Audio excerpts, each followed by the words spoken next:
ହିତୋପଦେଶ ଅଧ୍ୟାୟ 24।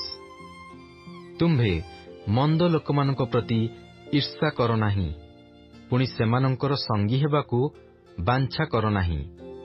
କାରଣ ସେମାନଙ୍କ ଅନ୍ତଃକରଣ ଦୌରାତ୍ମ୍ୟ କଳ୍ପନା କରେ, ପୁଣି ସେମାନଙ୍କ ଓଷ୍ଠ ଅନିଷ୍ଟ କଥା କହେ।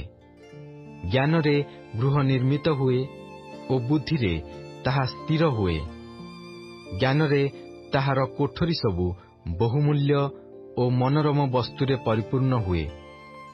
ଜ୍ଞାନବାନ ଲୋକ ବଳବାନ, ପୁଣି ବିଦ୍ୱାନ ଲୋକ ବଳ ବଢ଼ାଏ। ଅବଶ୍ୟ ତୁମ୍ଭେ ଭଲ ପରାମର୍ଶ ଘେନି ଆପଣା ଯୁଦ୍ଧ କରିବ, ଆଉ ମନ୍ତ୍ରୀମାନଙ୍କ ବାହୁଲ୍ୟରେ ରକ୍ଷା ହୁଏ। ଅଜ୍ଞାନ ପ୍ରତି ଜ୍ଞାନ ଅତି ଉଚ୍ଚ, ସେ ନଗର ଦ୍ୱାରରେ ଆପଣା ମୁଖ ଫିଟାଏ ନାହିଁ। ଯେଉଁ ଲୋକ ମନ୍ଦ କରିବାକୁ ଚିନ୍ତା କରେ, ଲୋକମାନେ ତାହାକୁ କୁସନ୍ଧାନୀ ବୋଲି କହିବେ। ଅଜ୍ଞାନର ସଂକଳ୍ପ ପାପଯୁକ୍ତ, ପୁଣି ନିନ୍ଦକ ମନୁଷ୍ୟମାନଙ୍କ ନିକଟରେ ଘୃଣିତ। ବିପଦର ଦିନରେ ତୁମ୍ଭେ ଯେବେ ସାହସହୀନ ହେବ, ତେବେ ତୁମ୍ଭର ଶକ୍ତି ଅଳ୍ପ। ମୃତ୍ୟୁ ନିମନ୍ତେ ଘେନାଯିବା ଲୋକମାନଙ୍କୁ ଉଦ୍ଧାର କର ଓ ହତ ହେବା ନିମନ୍ତେ ଉଦ୍ୟତ ଲୋକମାନଙ୍କୁ ରକ୍ଷା କରିବା ପାଇଁ କ୍ଷାନ୍ତ ହୁଅ ନାହିଁ।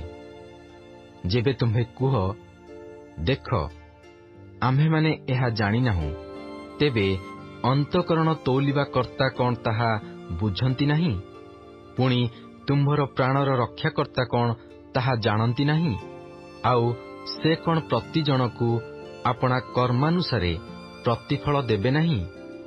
ହେ ମୋହର ପୁତ୍ର, ତୁମ୍ଭେ ମଧୁ ଖାଅ, ଯେହେତୁ ତାହା ଭଲ, ପୁଣି ମଧୁଚାକ ଖାଅ, ଯେହେତୁ ତାହା ତୁମ୍ଭ ତୁଣ୍ଡକୁ ସୁସ୍ୱାଦୁ ଲାଗିବ।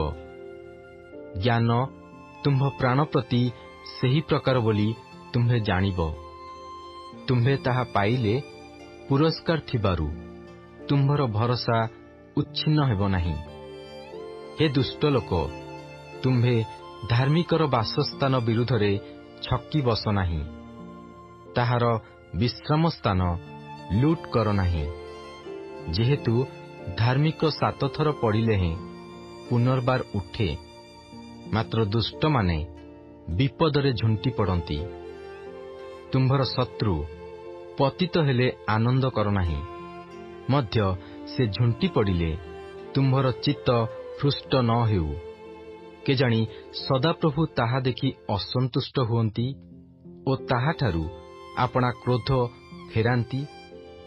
ମନ୍ଦ କର୍ମକାରୀମାନଙ୍କ ସକାଶୁ ବିରକ୍ତ ହୁଅ ନାହିଁ, ପୁଣି ଦୁଷ୍ଟମାନଙ୍କ ପ୍ରତି ଈର୍ଷା କର ନାହିଁ।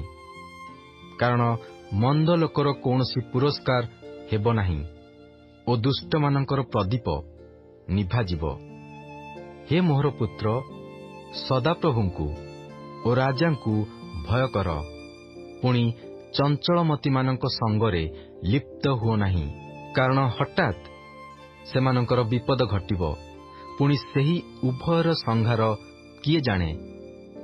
ଏସବୁ ମଧ୍ୟ ଜ୍ଞାନୀମାନଙ୍କ କଥା। ବିଚାରରେ ମନୁଷ୍ୟର ମୁଖାପେକ୍ଷା କରିବା ଭଲ ନୁହେଁ।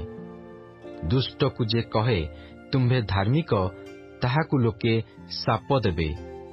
ଗୋଷ୍ଠୀୟମାନେ ତାହାକୁ ଘୃଣା କରିବେ। ମାତ୍ର ଯେଉଁମାନେ ତାହାକୁ ଅନୁଯୋଗ କରନ୍ତି, ସେମାନଙ୍କର ଆନନ୍ଦ ହେବ, ପୁଣି ଉତ୍ତମ ଆଶୀର୍ବାଦ ସେମାନଙ୍କ ଉପରେ ବର୍ତ୍ତେ। ଯେ ଯଥାର୍ଥ ଉତ୍ତର ଦିଏ, ସେ ଓଷ୍ଠାଧର ଚୁମ୍ବନ କରେ। ବାହାରେ ତୁମ୍ଭ କାର୍ଯ୍ୟର ଆୟୋଜନ କର, କ୍ଷେତ୍ରରେ ଆପଣା ନିମନ୍ତେ ତାହା ପ୍ରସ୍ତୁତ କର।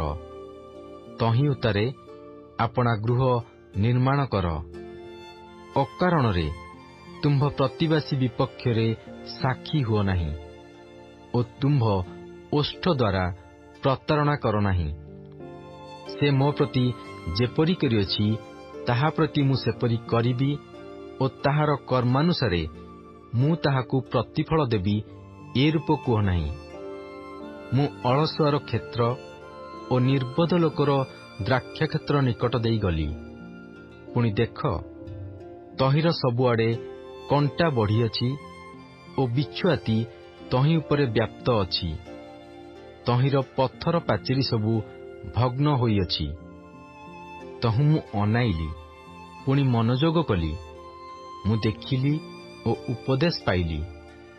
ଆଉ ଟିକିଏ ଶୋଇଲେ, ଆଉ ଟିକିଏ ଢୋଳାଇଲେ, ଆଉ ଟିକିଏ ନିଦ୍ରା ଯିବା ପାଇଁ ହାତ ଭିଡ଼ି ମୋଡ଼ି ହେଲେ।